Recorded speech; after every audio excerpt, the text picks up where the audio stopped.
Hello everyone, good evening. दृष्टि education में आपका स्वागत है। दोस्तों, आज का ये वीडियो उन छात्रों के लिए है जिन्होंने सन 2022 में हाल ही में नीट क्वालिफाइड करके और मेडिकल एंट्रेंस एग्ज़ाम जो निकाला है एमबीबीएस के लिए, जिन्होंने क्वालिफाइड किया है और उनका सिलेक्शन हो चुका है, इनको कॉलेज मिल चुके हैं। अब बात आती है आगे के लिए। तो हम बात करते हैं सबसे पहले कि सबसे मेन जो प्रॉब्लम होती है वो होती है फाइनेंशियल प्रॉब्लम। कई सारे छात्र ऐसे होते हैं जो काफ़ी इंटेलिजेंट होते हैं, डिजर्व करते हैं उस स्थान को हासिल करने में, लेकिन वहाँ पर प्रॉब्लम आती है सबसे बड़ी फाइनेंशियल प्रॉब्लम के कारण। कुछ छात्र अपने अनुसार पढ़ाई नहीं कर पाते हैं और कुछ जो प्रॉब्लम्स हैं वो फेस करते हैं। तो हम बात करते हैं यहाँ पर स्कॉलरशिप की। जी हाँ दोस्तों, स्कॉलरशिप आपकी जो रहेगी यहाँ पर वो हम दो प्रकार की स्कॉलरशिप है सबसे मेनली जो एलिजिबल रहते हैं जिसके लिए। तो इस वीडियो में आपको वो सारी जानकारी हम बताएंगे कि आपको कौन सी स्कॉलरशिप लेना चाहिए, कौन सी नहीं लेना चाहिए, कौन सी आपके लिए बेस्ट रहेगी। ये सारी जानकारी इस वीडियो में बताएंगे, तो आप वीडियो को अंत तक देखें और इस चैनल को सब्सक्राइब करें और वीडियो को शेयर करें। तो फिर से आपका स्वागत करता हूं। सबसे पहले उन सभी छात्रों के लिए बहुत बहुत बधाई, शुभकामनाएं, जिन्होंने काफ़ी मेहनत करने के बाद अपने मुकाम पर पहुंचे हैं और इसी प्रकार आप आगे बढ़ें, यही हमारी शुभकामना आपके लिए। चलिए चलते हैं वीडियो में। तो सबसे पहले हम बात करते हैं यहाँ पर दो प्रकार की छात्रवृत्ति है। एक तो आपकी पोस्ट मैट्रिक। जी हाँ दोस्तों, पहली छात्रवृत्ति जो आपकी है वो है पोस्ट मैट्रिक। तो पोस्ट मैट्रिक जो स्कॉलरशिप है उसके लिए कौन एलिजिबल है, कौन नहीं है, तो हम आपको इसमें सबसे पहली बात ये है कि एससी कैटेगरी, एसटी कैटेगरी और ओबीसी कैटेगरी, ये तीनों कैटेगरी के इसमें एलिजिबल हैं, ये फॉर्म भर सकते हैं। यहाँ पर जनरल कैटेगरी का, यहाँ यदि हम बात करते हैं जनरल कैटेगरी का जो स्टूडेंट है वो इसके लिए एलिजिबल नहीं है पोस्ट मैट्रिक छात्रवृत्ति के लिए। ठीक है, तो यहाँ पर हम ये कंडीशन है कि जनरल वाले इस फॉर्म नहीं भर सकते हैं। अब हम यहाँ पर चलते हैं कि इसकी क्या कंडीशन है। तो सबसे पहले हम बात करते हैं कि जो एससी और एसटी कैटेगरी के लिए हैं, इनके लिए इनकम का कोई क्राइटेरिया नहीं है, नो इनकम क्राइटेरिया। इनके लिए इनकम का कोई क्राइटेरिया नहीं है। ठीक है, उनके पेरेंट्स की इनकम क्राइटेरिया नहीं है तो यहाँ फॉर्म भर सकते हैं, कोई प्रॉब्लम नहीं है। अब हम बात करते हैं ओबीसी के लिए।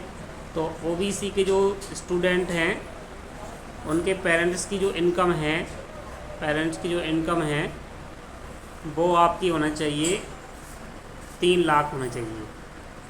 3 लाख यदि आपके पेरेंट्स की इनकम है तो वहाँ पर आप इसको फिलअप कर सकते हैं, इस फॉर्म के लिए ये कंडीशन है। अब लेकिन ये जो कंडीशन है ये है गवर्नमेंट कॉलेज के लिए। यदि आपको गवर्नमेंट कॉलेज अलॉट हुआ है तो आप निश्चित ही ये क्राइटेरिया के लिए अंतर्गत आप आते हैं, आप फॉर्म भर सकते हैं। अब इसमें ये रहता है कि इसमें जो टोटल आपका स्कॉलरशिप मिलती है वो आप फॉर्म कब भर सकते हैं, जैसे ही आपने एडमिशन ले लिया है, एडमिशन के 2 या 3 महीने बाद आप इस फॉर्म को भर सकते हैं। और इसके लिए जो भी आपकी स्कॉलरशिप है वो आपके अकाउंट में आती है, बस ये ध्यान रखें आप, ये आपके अकाउंट में आएगी। अब हम बात करते हैं प्राइवेट कॉलेज की। तो प्राइवेट कॉलेज की कंडीशन है कि एससी एसटी, इसमें अब क्राइटेरिया रखा गया है, यदि आप पोस्ट मैट्रिक छात्रवृत्ति के लिए अप्लाई कर रहे हैं और प्राइवेट कॉलेज से आप एमबीबीएस डिग्री कर रहे हैं तो यहाँ पर एससी एसटी का जो क्राइटेरिया है स्कॉलरशिप का प्राइवेट के लिए, तो एससी एसटी का कितना रहेगा, वो है आपका 6 लाख रुपये। 6 लाख रुपये आपका क्राइटेरिया है एससी एसटी के लिए। और वहीं ओबीसी की बात करें तो ओबीसी का फिक्स है वही 3 लाख रुपये है, थोड़ा सा यहाँ चेंज है।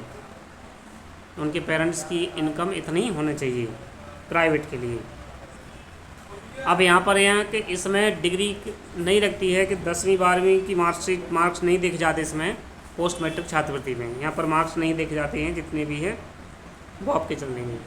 ठीक है, तो ये आपकी टोटल हम बात करते हैं, ये आपकी पोस्ट मैट्रिक हो गई। अब यहाँ पर बॉन्ड की बात करें, यदि आप गवर्नमेंट कॉलेज से कर रहे हैं तो यहाँ पर 1 साल का बॉन्ड रहेगा। गवर्नमेंट यदि कॉलेज से कर रहे हैं तो आपको बॉन्ड भरना पड़ता है, वो यदि है 1 साल का बॉन्ड रहेगा आपका, 1 वर्ष का आपका बॉन्ड रहेगा, 1 साल का आपका बॉन्ड रहेगा इसमें गवर्नमेंट कॉलेज के लिए। और यदि आप प्राइवेट कर रहे हैं तो प्राइवेट के लिए आपका रहेगा इसमें, सिंपल सी बात है, वो आपका 5 ईयर्स का रहेगा, 5 साल का बॉन्ड रहेगा प्राइवेट के लिए। तो ये पोस्ट मैट्रिक की आपकी डिटेल पूरी हो चुकी है यहाँ पर। अब हम आगे देखते हैं इसमें मेधावी के लिए, मुख्यमंत्री मेधावी जो स्कॉलरशिप है उसमें देखते हैं ऑल कैटेगरी। हम बात करते हैं ऑल कैटेगरी, कोई भी कैटेगरी है सभी एलिजिबल हैं। एलिजिबल कौन है? ऑल कैटेगरी के इसमें एलिजिबल रहेंगे, ध्यान रखना। SC ST OBC जनरल सभी इसके एलिजिबल हैं।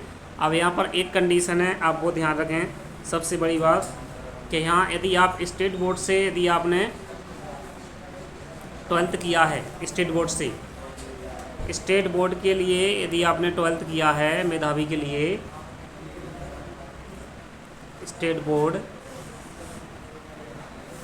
तो उसमें आपकी 70% आपकी होना चाहिए 12th क्लास में। और यदि आपने CBSE से किया है, CBSE से, तो आपकी 85 प्लस होना चाहिए, 85 प्लस परसेंटेज है तो इसके लिए आप एलिजिबल हैं, अदरवाइज एलिजिबल नहीं हैं। साथ ही हम बात करते हैं जो आपकी इनकम है वो आपकी 6 लाख से कम होना चाहिए, ये ध्यान रखना। ठीक है, यहाँ पर जो इनकम है आपकी पेरेंट्स की इनकम है वो 6 लाख से कम होना चाहिए मेधावी के लिए।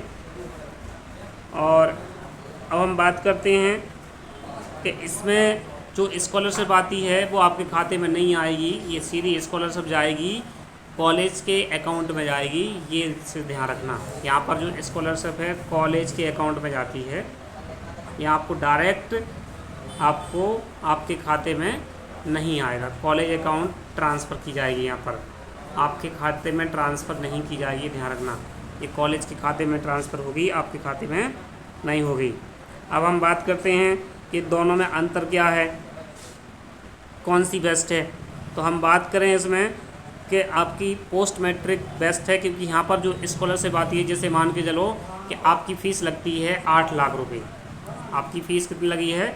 8 लाख रुपए यदि आपकी फ़ीस लगी है तो यहाँ पर जो स्कॉलरशिप आएगी वो आपके लगभग 50,000 ऊपर ही आती है। तो 50,000 का जो बेनिफिट है वो आपके लिए हो जाएगा, बाकी का आपका कॉलेज की जो भी अपनी फ़ीस लगी है वो उसमें आपका इंक्लूड हो जाएगा, यानी कि जो आपकी ट्यूशन फीस उसमें लगती है वो सब हो जाएगा। लेकिन यहाँ पर जो आपकी मेधावी है, मेधावी में क्या रहता है, जैसे आप एडमिशन लेते हैं और आपसे पूछा जाता है कि आपको कौन सी स्कॉलरशिप चाहिए, यदि आपने मेधावी किया है तो वहाँ पर आपकी वो फ़ीस उस समय माफ़ हो जाती है, ट्यूशन फ़ीस, बाकी की फ़ीस आपको देनी पड़ती है, वो माफ़ हो जाती है आपकी।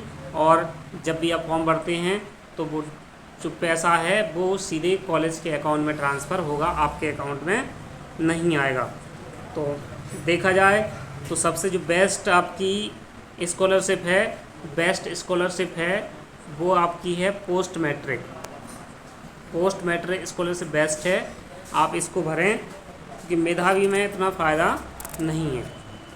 तो इस प्रकार से ये डिटेल आपके लिए है। यदि आप, फिर बाकी आपके ऊपर रहेगा आपको कौन सी स्कॉलरशिप चाहिए कौन सी नहीं चाहिए, ये आपके ऊपर डिपेंड करता है। तो फिलहाल इस वीडियो में इतना ही। जानकारी आपको अच्छी लगी हो तो आप हमारे चैनल को सब्सक्राइब करें, लाइक करें, शेयर करें, अधिक से अधिक शेयर करें ताकि ये जानकारी अधिक से अधिक बच्चों तक पहुंच सके। धन्यवाद।